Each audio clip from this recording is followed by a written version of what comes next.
The cleaning automation you asked about. So with the cleaning automation, there's a couple different things you do. If you got someone that's going to clean for you, if you don't, then post the question inside the platform. Tina or Rosa will send you our how to get cleaners cheat sheet and our process, how to do that. It doesn't matter where you are, how we do that. But with the automation as it relates to cleaners, if you don't have a cleaner and you got someone cleaning for you, you know, basically what you're going to do is the way I did it originally before I had software was I would basically have to let the cleaners know when people were checking in and checking out. I would let them know, you know, the night before, or I would let them know the schedule for the week. And then the night before someone's checking out, just confirming, and then, or the morning of, right? And then that's how we did it. I did that for quite a while. Then once I got the automation, then they just get notified every time someone's checking in and checking out, right? When I say the software, there's a software, it's kind of expensive, but if,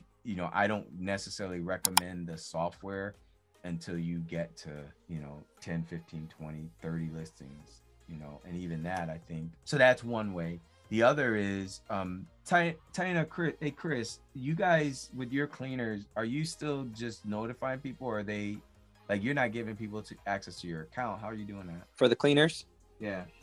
Yes, Taina sends out a schedule to the cleaners ahead of time so that they know which days they're going to be going to clean them. And then they use whichever room is empty, they just use that key to get in. If it's, you know, whichever room, like say it's room number 3, it'll have the front door key, and they'll go in there in the room and make sure everything else is good. So really, thank you. So really with that, it's not 100% automated in that sense, because you're still having to do some of the work, meaning you have to notify them outside of that and just manage that process. But outside of that, it doesn't matter where you are in the world, you still can do that, because everything is now, you know, from my perspective, I don't do that anymore. They got access and they're getting fed that information every day. When people are checking out, checking in, and they can actually go in and see the calendar and the schedule. And what we're doing right now is we're working with some programmers so that we could design our own, so we're not dependent on someone else's software.